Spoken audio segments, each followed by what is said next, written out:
द्या घोषणा।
सुखोगी मला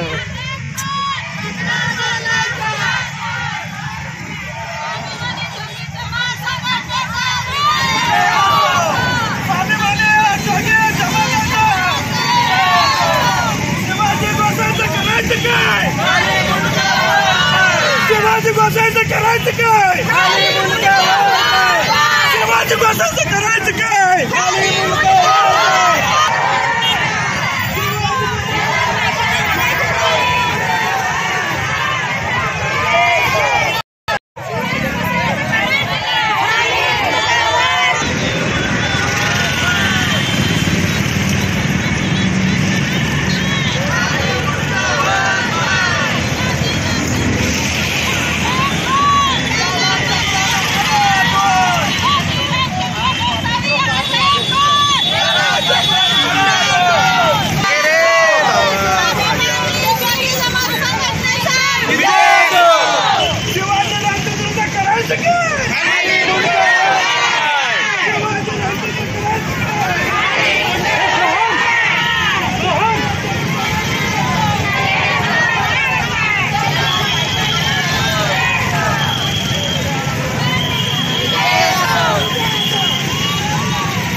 बरं फोटो घ्यायचे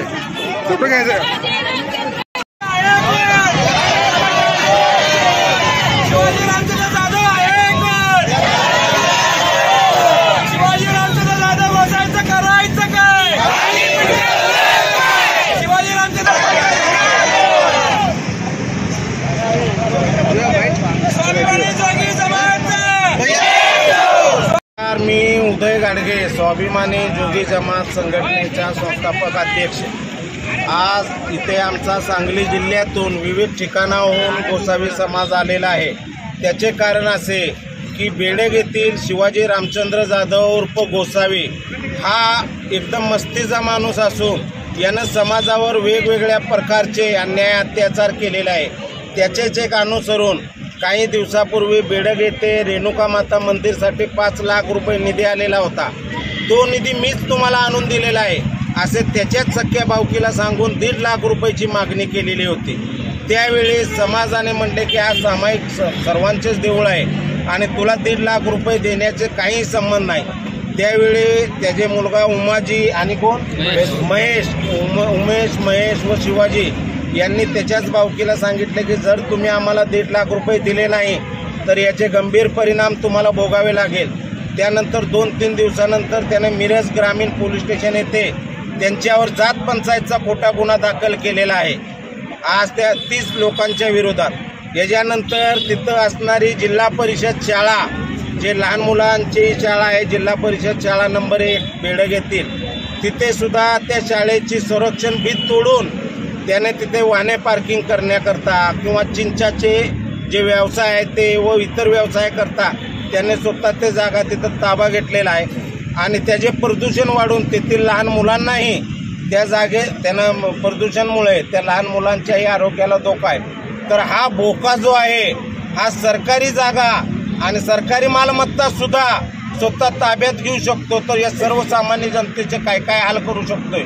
याचेच एक दुसरे स्वरूप म्हणून 2013 साली त्याने त्याचीच मुलगी देविका चेतन मुळेकर ही त्यांनी त्या मुलीला लोकांच्यावर केसेस घालण्याकरताच ठेवलेली आहे। अगदी त्याच्या नवऱ्याला, चेतन मुळेकर हा त्याचा नवरा आहे, त्याच्याकडे सुद्धा त्यानं ठेवलेलं नाही का तर याला समाजावर केसेस करायच्या असत्या, समाजाला भीती घालायची असत्या, समाजावर दरारा निर्माण करायचा असल्यामुळं त्या मुलीला सुद्धा त्यानं त्याच्या नवऱ्यापासून दूर करून लोकांच्यावर केसेस घालण्यासाठी स्वतःच्या घरात आहे ठेवलेला आहे।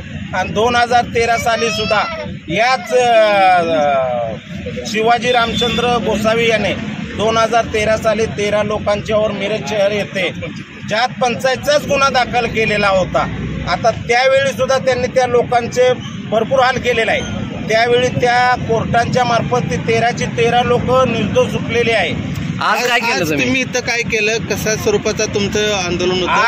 आज प्रामुख्याने समाजात एक उद्रेक शिवाजी गोसावी याच्या विरोधात जागृत झालेला आहे। समाज जागृत झालेला अति सण करण्याच्या पलीकडे गेलेला असल्यामुळं इथं शेकडोच्या संख्येने जो गोसावी समाज एकत्र आलाय यांची प्रामुख्याने मागणी अशी आहे की आमच्यावर मिरज ग्रामीण पोलीस स्टेशन येथे जात पंचायतचा जो खोटा गुन्हा दाखल झालेला आहे तो पोलिसांनी किंवा कलेक्टर साहेबांनी आदेश देऊन त्याचा तपास करून तो गुन्हा रद्द व्हावा किंवा फायनल व्हावा आणि त्याच्यानंतर यांनी 3-4 जागा जी बळकवलेली आहे समाजाची व समाजातच अतिक्रमण केलेले आहे ते त्यांना अतिक्रमण काढून घ्यावे। ज्याच्या जागा त्यांनी बळकवलेल्या आहे त्या जागा त्यांना परत करून द्याव्या। जर आमच्या मागण्याचा योग्य विचार झाला नाही तर आम्ही येणाऱ्या 2/1/2024 रोजी येथे हजारोच्या संख्येने आंदोलन करणार आहोत। अगदी रस्ता रोको असू द्या किंवा इतर कोणताही आंदोलन, तीव्र स्वरूपाचे आंदोलन छेडणार। त्यावेळी आमच्या शेकडो लोकांच्यावर गुन्हे दाखल झाले तरी चालेल, पण आमच्या मागणीचा योग्य विचार झाला पाहिजे आणि तो जो बोका आहे शिवाजी रामचंद्र जाधव त्याच्या कुटुंबावर कारवाई ही झालेलीच पाहिजे। माझं नाव रोहिणी धनाजी गोसावी। आम्हाला सगळ्या समाजाला शिवाजी रामचंद्र गोसावी यांच्याकडनं खूप त्रास होतोय। त्यांच्या मुलांचं नाव उमेश शिवाजी गोसावी, महेश शिवाजी गोसावी, देविका शिवाजी गोसावी, शांता शिवाजी गोसावी हे सगळेजण मिळून आमच्या समाजाला खूप त्रास देतात ते आणि त्यांनी आमच्या समाजाचे सगळ्या लोकांनी नाही का लुबाडायचा प्रयत्न चालू केला आहे आणि त्यांनी आम्हाला अशा खोट्या केसांमध्ये कायम असं गुंतवायचा प्रयत्न केलेला आहे। त्यांच्यामुळं आमच्या मोठ्या दिराला विष प्यायचं हे वेळ आलेलं आहे आणि ह्या वेळाच्या ह्या दुःखामध्ये आम्हाला तुम्ही सगळी मिळून आम्हाला मदत करा आणि आमच्या समाजाला न्याय मिळवून द्या। आणि जात पंचायतची जी केस दाखल केली आहे ती सगळी ती खोटी आहे, ते सगळ्या समाजाला सगळ्यांना फसवायचा प्रयत्न करत आहे आणि ती केस त्यांनी मागं घ्यायला पाहिजे असं आमच्या समाजाचं हे आहे।